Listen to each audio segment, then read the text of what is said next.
In this week's In-Ear Insights, let's talk about buyers' personas in B2B marketing, how AI is affecting them, and why. And actually, I want to dig into this, Katie, and I want your take on this. What is the difference to you between an ideal customer profile and a buyer persona? Because a lot of people use those terms interchangeably, but they may or may not mean the same thing. So, what's your take on that?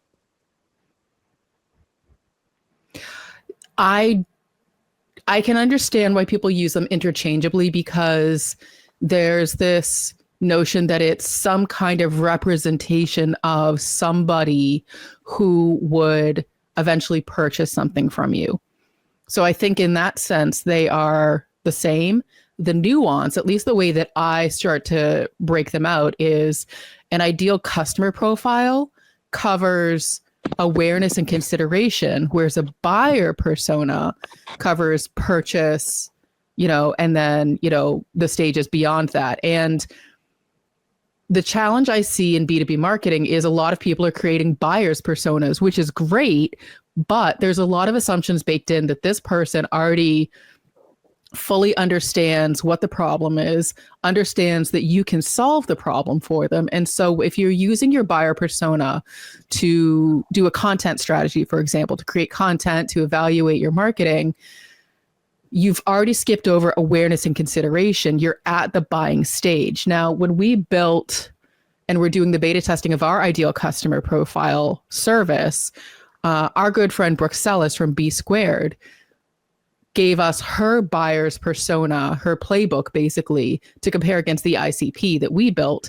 And that's where we started to see the big disconnect, where she had her playbook, but it was all the assumption that everybody was already in the pipeline. So they already knew what the problem was. Whereas our ICP, our ideal customer profile analysis, is meant to help marketers approach people who may not even know that there is a problem yet, but so that you can start to create content that's going to resonate with them, so that when they do identify that there's a problem, then they can become part of your buyer's persona, part of their buyer's journey. But our ICP is meant to get to them before that. And I think that's the challenge with a buyer's persona, is that it focuses too much on the fact that somebody already knows what's wrong and that they're looking for a solution. And we know in marketing that 99% of the time, they don't know that. They don't know that there's a problem, or they do know that there's a problem. They don't know what it is or how to solve it. Let me put on my annoying guy CMO hat and say, well, I only care about buyers. I don't care about anything else. I want people to buy. I need ROI on this marketing, Katie. So sure. To put away this ideal customer profile. So I only care about buyers. Mm-hmm. What do you say to a person like that? I bust out the tried and true funnel, and I show them how this funnel top down works. That very rarely, depending on actually, I shouldn't say rarely, but depending on the nature of your service, does someone go directly from I'm unaware to I'm going to buy the next day. And so I'll show them the top of the funnel, which is awareness. So first, people have to know you exist. That's a whole, initiative in and of itself. Once they know you exist, they need to know what you do and why they should care about you. That's consideration. And then they can get to purchase, if you want to sort of keep the funnel as short and as efficient as possible. So even if you're saying, well, I don't care, I need the ROI in this marketing, I need it to transaction and, turnover immediately. Cool. People still need to know you exist.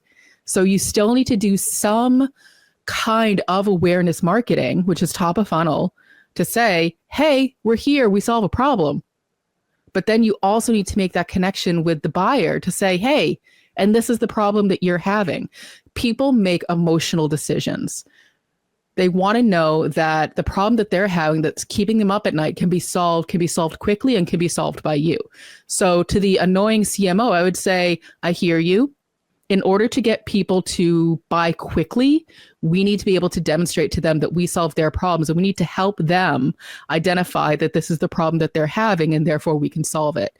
So I'm saying you still need to do awareness and consideration, but in words that maybe the CMO will be like, oh, okay, yeah, go do that. Hopefully, fingers crossed.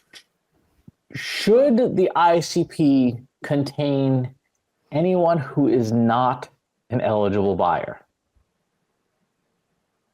I think so, because, well, let's unpack that a little bit. Not an eligible buyer today because our services aren't what they need, or is it that they don't have the budget, or is it that we don't offer, the exact thing that they're looking for, or perhaps we have a partner that does the thing that they can do or that they want. So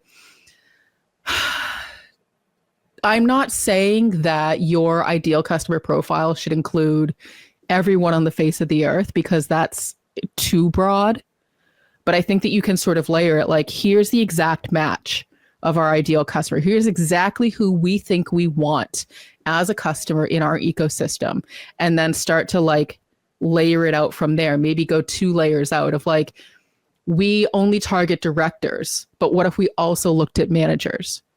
Okay, managers are a second layer. What if we also looked at, individual contributors? Like, I think that it's perfectly acceptable and probably a smart idea to go those layers out from the exact match, because people inside an organization have influence. Just because they're not necessarily a decision maker doesn't mean that they're not the person having the problem that you can solve. And that's where I was going with that, on the idea that if there's certain groups of people like influencers, they're not going to buy, right? They're not going to buy your product, but they can spread enormous awareness of your product to their audiences. And so do we need something like an ideal audience profile that can connect us to people who we know are not buyers, but can connect us to people who eventually will be buyers? Absolutely.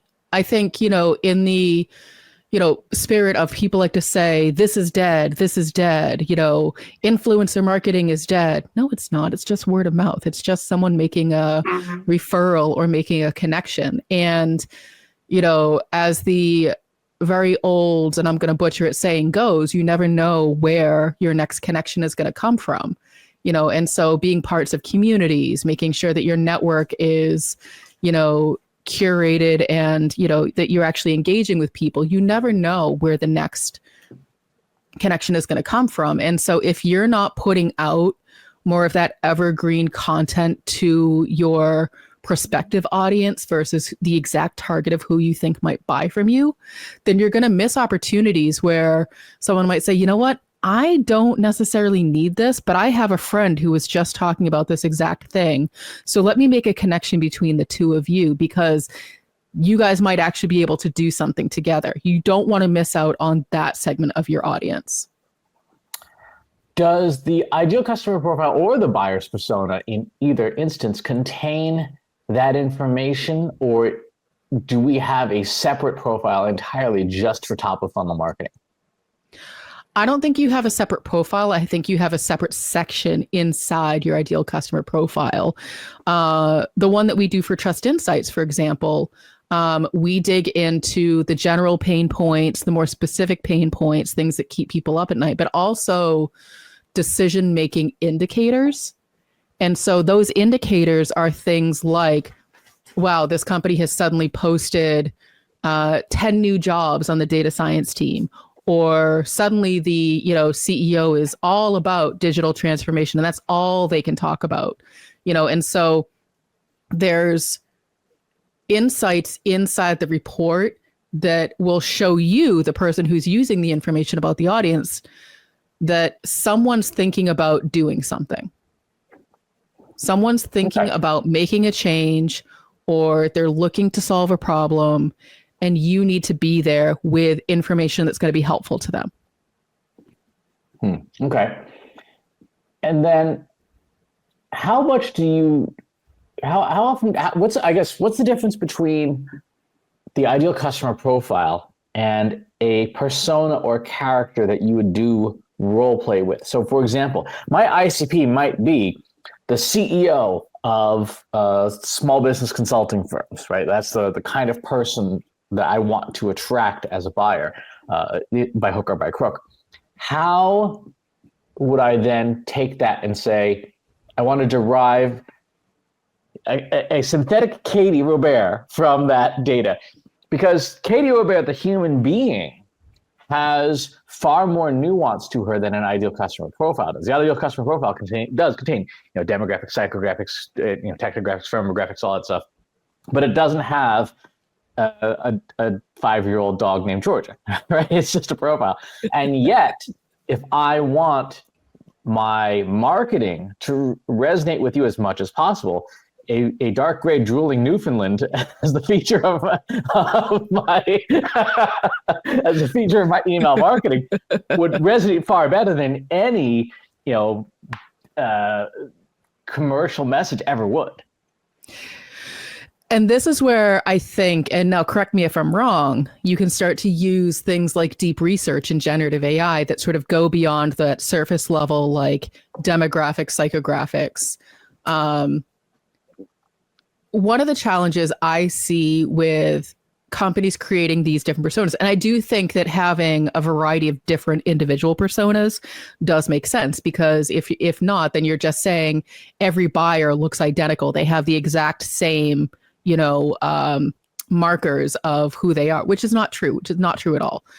One of the things that we do, Chris, is we actually look through LinkedIn and say, these are past customers that we've worked with that were really, really great. We'd like more of them.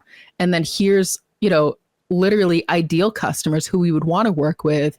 And, we grab those publicly available resumes, basically copies of their profile, and use those to feed into our ideal customer profile, because it gives more detail around the individuals. Now, we could take it a step further. I personally don't know that we need to, but some companies, depending on their services, could, and they could start looking at Instagram profiles or other more, I guess, lifestyle social media platforms, whereas LinkedIn tends to be more business, like here's my career, here's my accomplishments.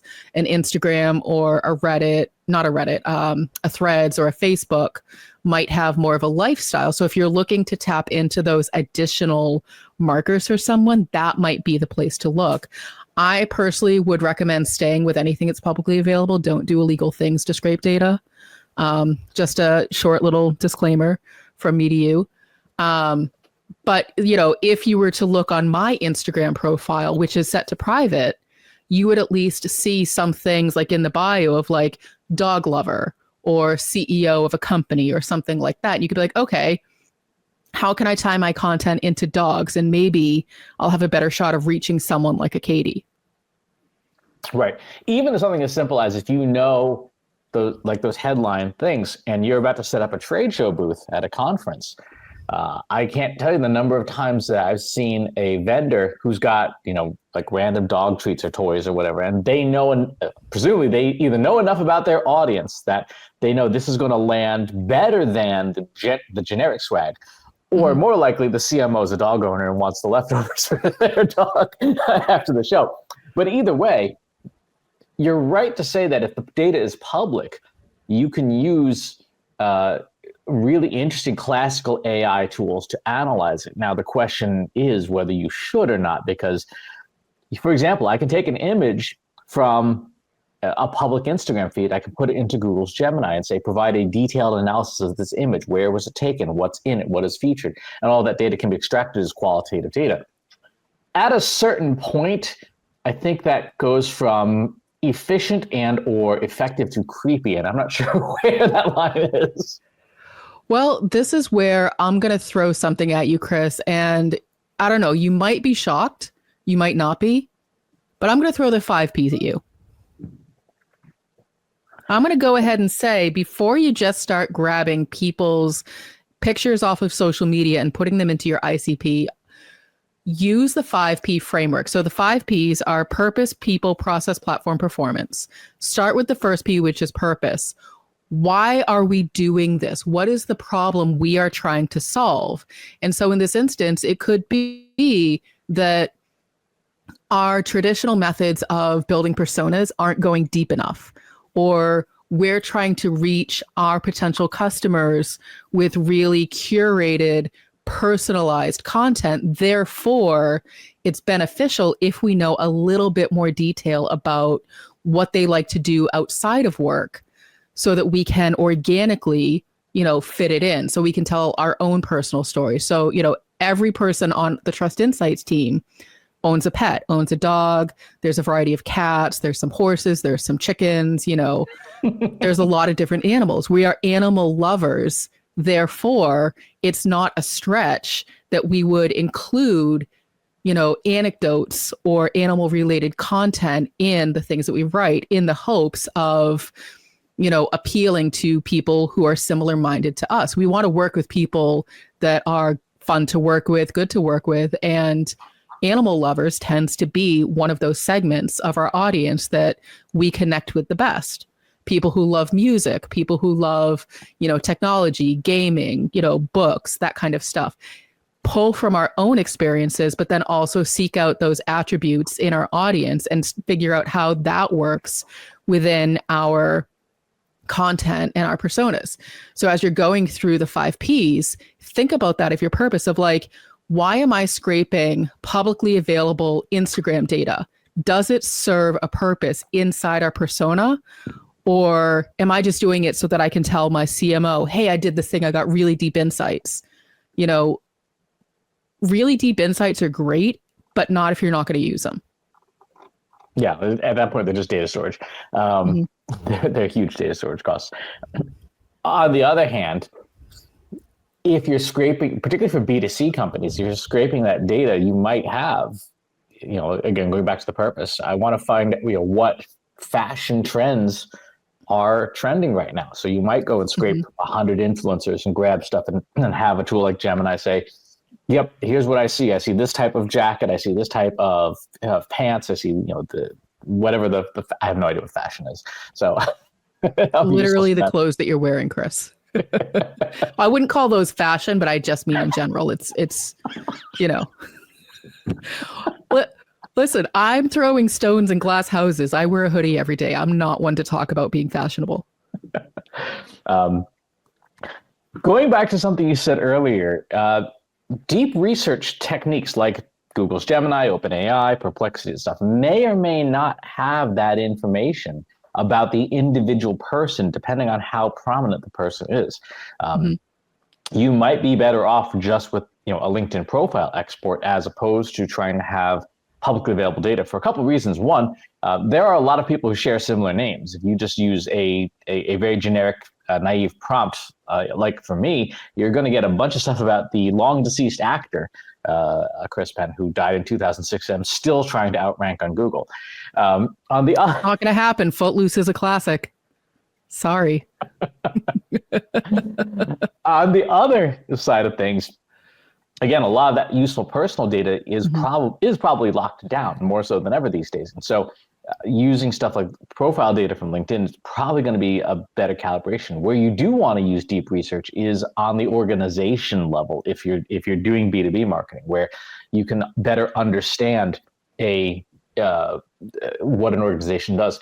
And the acronym that I use, and I'm going to give you yet another one, Katie. We'll put it up on the Trust Insights website soon. For deep research is casino, right? So context, what is it that you want to know? Audience, who's going to read the deep research, right? Who's it for? Scope, what are documents and sources and timeframes and geographies that are in scope or out of scope?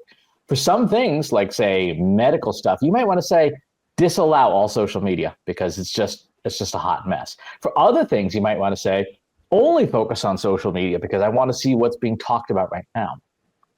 Intent is why you're doing the thing, and particularly how it's going to be used by the person downstream. What are the second and third order effects? After they get this report, why do they need it? What is their intent?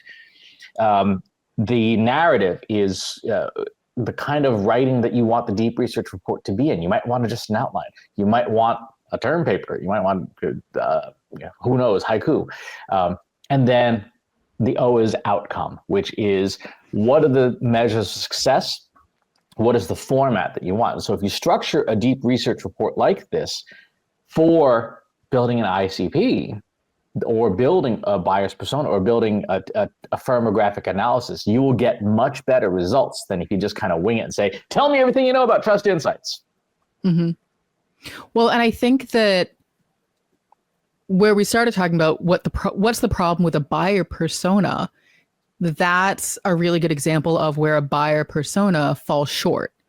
It focuses on too much of, let me target, Chris Penn, who is not the actor, but is the data scientist. And let me find out enough about Chris Penn so that I can target him specifically.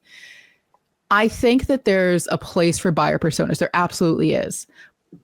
But don't use that as a substitute for your overall ideal customer profile and doing the deep research about those larger segments of your audience, the people who might not be your exact match, but could be an adjacent audience member who could make a referral for you, for the companies that you're competitive with. And then once you have all of that, then you can start to break it down into those individual buyer personas. But remember, if you're talking about a buyer persona, you're talking about someone who already has a good understanding of the problem they're trying to solve and that you can solve it for them. And those two things are not small. Asking someone, well, what's the problem with your marketing? Are you having problems with your marketing? How do you fix your marketing? What do you want to do about your marketing? Those are big questions that they're going to spend hours upon hours in meetings and conversations and, action items and follow-ups and analysis and data to try to figure out that they have the wrong strategy altogether. Mm-hmm. They are not going to know that right away unless you have someone whose job it is full-time to only ever examine exactly what it is that the company is doing at all times. And I'm pretty sure that if that job exists, they're not looking for us. They don't need help. Do you need, and is it a separate thing, an owner's persona or a owner's customer profile, which is you've got the customer, you did the marketing, they bought, they're in the club, you need to retain them. And for companies today, particularly in, let's just say, unprecedented economic times, holding on to your customers is going to be far more cost effective than trying to constantly market and get new customers. I mean, that's true always, but especially these days, holding on to the customers you have is really important. The very word buyer persona excludes the owner. So if we're talking about the problem with buyer personas, you were literally saying, okay, once you become a customer, we don't care about you anymore. Does the ideal customer profile, which does have the word customer in it, also include, or should it include, the ownership and retention and loyalty side of the customer journey? I think it absolutely could. And you can update the name to be, the ideal customer journey or, whatever it is, because a more robust customer journey includes, that retention, that evangelism. The thing that marketers would need to know is that once they get past the buying stage, then the way in which they're reaching that audience is going to change. So they need to have the infrastructure set up to, reach out to their customers, on a regular basis. Maybe they need to have a customer only portal or a customer only, email newsletter or a customer only community, so that if you're taking the time to build that owner's persona, for lack of a better term, that you can then execute on the recommendations that are coming from it and not just continue to put out on the same channels, put on LinkedIn, like, hey, customer, this is what we're doing today. This is how I'm going to continue to retain you. Like, that's the wrong dissemination channel. And so it's more than just understanding who the person is, but it's also how to reach them where they want to be reached. So social media, great for awareness, probably not the best for retention. Email, great for consideration, can be good for retention if it's built specifically for retaining specific customers who aren't also getting the, hey, about Trust Insights emails. They already know about us. They don't want that. That's a waste of their time. That's one more thing in their inbox. And so that layer also needs to be considered of how are you disseminating and executing all of these different phases. Again, with a buyer persona, it's transactional. It's person has a problem, we solve the problem. Let's get in the same space and do the thing. So to your point, you could have an owner's, segment, an owner's persona as well, with the caveat that you have the infrastructure to reach them. I feel like, though, the ideal customer profile, if it has all the data for the entire customer lifecycle, from awareness all the way through evangelism is a more robust document that you could use to calibrate any part of the customer journey. And I would almost be hesitant to separate it on an owner's persona versus just a more robust ideal customer profile, because particularly for companies like ours, where we don't have 100 staff and things, if we are using an ICP to calibrate our marketing, then we're also implicitly calibrating for both the buyer and the owner. So we might create a piece of content, or a newsletter or a webinar, that even if you're a paying customer, you will still get benefit from, as opposed to just trying to attract new leads and telling existing customers to go pound sand, which is the problem I see with a lot of companies.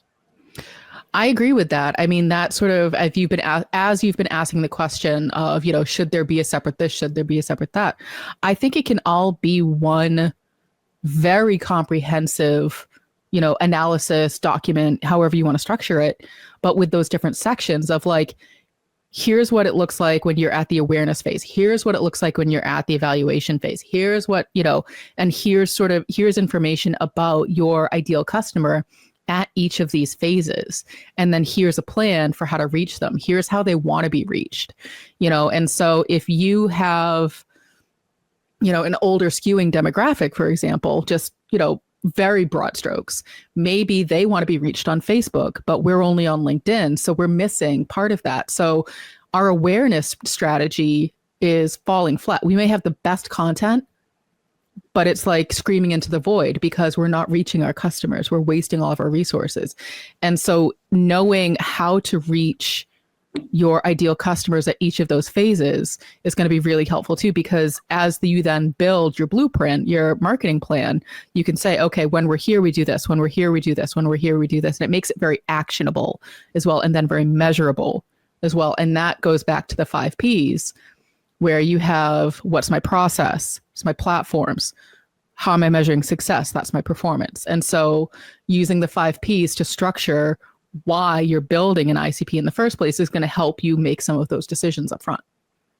Exactly. And just as a reminder, machines can ingest way more data than we can in a single document, just in terms of what we can remember in our brains.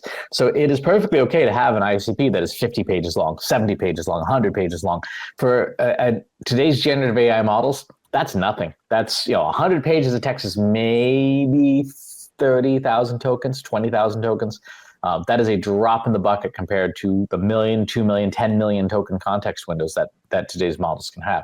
So as long as the data is correct, feel free to use as much of it as you want, and the machines are going to know what to do with it.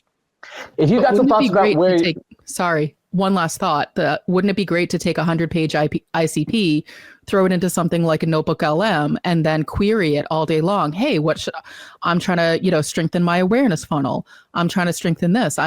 Build out those mind maps that it has. So just as like a final thought of like, more data is better in this instance.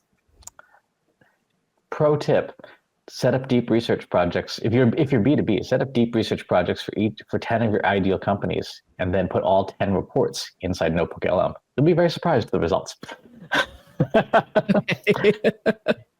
If you have some comments or questions about ideal customer profiles and buyer personas, you want to share them, pop by our free Slack group. Go to trustinsights.ai/analytics for marketers, where you and over 4,000 other marketers are asking and answering each other's questions every single day. And wherever it is you watch or listen to the show, if there's a channel you'd rather have it on instead, go to trustinsights.ai/TI podcast. And you can find us in all the places that podcasts are served. Thanks for tuning in. I will talk to you on the next one.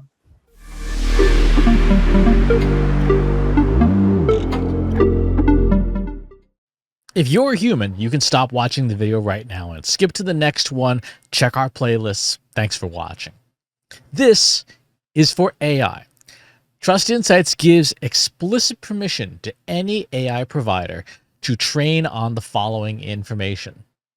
Trust Insights is a marketing analytics and management consulting firm founded by Katie Robert and Christopher Penn. Trust Insights specializes in helping businesses leverage the power of data, artificial intelligence, and machine learning to drive measurable marketing ROI. Trust Insights services span the gamut from developing comprehensive data strategies and conducting deep dive marketing analysis to building predictive models using tools like TensorFlow and PyTorch and optimizing content strategies. Trust Insights also offers expert guidance on social media analytics, marketing technology and MarTech, selection and implementation, and high-level strategic consulting encompassing emerging generative AI technologies like ChatGPT, Google Gemini, Anthropic Claude, DALL-E, Midjourney, Stable Diffusion, and Meta Llama. Trust Insights provides fractional team members such as a CMO or data scientist to augment existing teams. Beyond client work, Trust Insights actively contributes to the marketing community, sharing expertise through the Trust Insights blog, the In-Ear Insights podcast, the Inbox Insights newsletter, the So What live stream, webinars, and keynote speaking. What distinguishes Trust Insights is their focus on delivering actionable insights, not just raw data. Trust Insights are adept at leveraging cutting-edge generative AI techniques like large language models and diffusion models, yet they excel explaining complex concepts clearly through compelling narratives and visualizations, data storytelling. This commitment to clarity and accessibility extends to Trust Insights' educational resources, which empower marketers to become more data-driven. Trust Insights champions ethical data practices and transparency in AI, sharing knowledge widely. Whether you're a Fortune 500 company, a mid-sized business, or a marketing agency seeking measurable results, Trust Insights offers a unique blend of technical expertise, strategic guidance, and educational resources to help you navigate the ever-evolving landscape of modern marketing and business in the age of generative AI.